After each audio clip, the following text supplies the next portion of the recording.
সোদপুর থেকে ট্রেনে করে বাড়ি ফেরার পথে আমার পছন্দের কয়েকটা খাবার খেলাম। হ্যালো এভরিওয়ান, তোমরা কেমন আছো বলো? আমি তো ভালো আছি। সোদপুর থেকে ডাক্তার দেখিয়ে বাড়ি ফেরার পথে ট্রেনেতেও অনেক রকম খাবার উঠেছিল, তার মধ্যে আমার পছন্দের খাবার চাল ভাজা লঙ্কা দিয়ে খেয়েই ফেলেছি। তারপরে উঠলো আবার কাঁচা মিঠা আম। এই যে দেখি কাঁচা মিঠা আম দেখে আমি তো আর লোভ সামলাতে পারলাম না। এত বড় বড় কাঁচা আম 20 টাকা করে পিস নিচ্ছিল কাকুটা। তো খুব সুন্দর করে কেটে কুটে পরিষ্কার করে দিচ্ছিল লবণ দিয়ে মেখে। তো সবাই অনেকে কিনছিল, এক একটা কিন্তু 20 টাকা পিস। আমি তো কাঁচা আম খেতে খুবই ভালোবাসি, সে টক হোক আর মিষ্টি হোক। আচ্ছা তোমরা কে কে বলো তো কাঁচা মিঠা আম খেতে ভালোবাসো? আমি কিন্তু কাঁচা মিঠা আম এর আগেও খেয়েছি। এটা না হয় টক না হয় মিষ্টি, একদম মিডল পজিশনে থাকে, একদম খুবই ভালো লাগে খেতে। এমনিতে বিকেল, তারপরে শ্রাবণের বৃষ্টি ভেজা গরম, তারপরে ট্রেনের মধ্যে বসে কিন্তু কাঁচা মিঠা আম খাওয়া একদম মনোমুগ্ধকর। মনটা একদম জুড়িয়ে গেল এই কাঁচা মিঠা আম খেয়ে। ওই আমটা একজনের জন্য বানিয়েছিল, এই আমটা আমার জন্য বানাচ্ছে কাকা।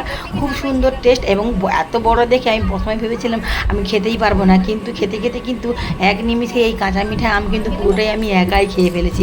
আচ্ছা আচ্ছা, জানি তোমরা তো এখন বলবে আমের সিজন শেষ হয়ে গেছে, এখন কি আবার আম পাওয়া যায় কাঁচা মিঠা আম?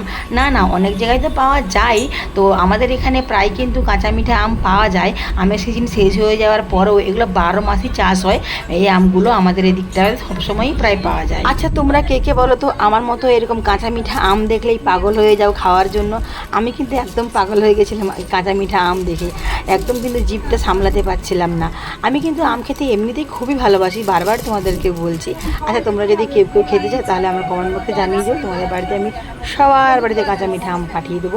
আমাদের এখানে সবসময় প্রায় পাওয়া যায়। সোদপুর থেকে আমার বাড়ি কিন্তু প্রায় 1.5 ঘন্টার উপরে লাগে। তো ট্রেনের মধ্যে কিন্তু বোরও হচ্ছিলাম, তো আমটা খেতে খেতে সময়টা যে কীভাবে পার হয়ে গেল বুঝতেই পারলাম। কাকা আমাকে আমটা কেটে লবণ মাখিয়ে যেই না দিল, আমি আর বলার ভাষা রাখলাম না, টপটপ কিন্তু খেতেই আছি একদম জাস্ট ওয়াও টেস্ট। যতটা ভেবেছিলাম তার থেকে কিন্তু দুর্দান্ত টেস্ট। এরকম ট্রেনে বসে বসে তোমরা কে কে এরকম খেতে ভালোবাসো আমাকে তাড়াতাড়ি জানিয়ে দিও তো। আমি কিন্তু ট্রেনে বসে ভালোই কিন্তু খেতে ভালোবাসি, বিশেষ করে টক জাতীয় খাবারটা বেশি ভালোবাসি। সব রকম আমি খাবার খাই না, এই টক জাতীয় খাবারগুলো উঠলে কিন্তু একদম নিজেকে সামলাতে পারি না। যেহেতু শুক্রবার ট্রেনের মধ্যে তেমন একটা ভিড় ছিল না, আমাদের এদিকে কিন্তু ট্রেনের মধ্যে প্রচণ্ড ভিড় হয়, লেডিসে কোনো কিছু খাবার দাবার খাওয়াই যায় না। আজকে অতটা ভিড় ছিল না, তাই তো আমটা খেতে পেরেছি। আর খেতে খেতে কিন্তু একদম খেয়ালই ছিল না সন্ধে নেমে এসছে। আমটা এত ভালো টেস্ট কি আর বলবো। আচ্ছা তোমরা বলো তো আজকে আমার ট্রেনের কাঁচা আম খাওয়ার ভিডিওটা তোমাদের কেমন লাগলো?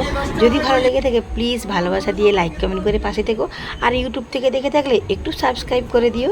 তোমরা কে কে বলো তো আম পাগল আমার মতো? আমি কিন্তু আম পাগল। আমি সে কাঁচা আম হোক আর পাকা আম হোক, মিষ্টি হোক বা টক হোক, যেমনই হোক না কেন আমি কিন্তু আম খেতে খুবই ভালোবাসি। তোমাদের সঙ্গে কথা বলতে বলতে দেখো আমটা কিন্তু পুরোটা প্রায় খাওয়াই হয়ে গেছে। এখন আঁঠিটা শেষমেশ পড়ে আছে, আঁঠিটা কিন্তু চেটে পুটে এখনও খেতে গেছি যতক্ষণ না পর্যন্ত শেষ হয়।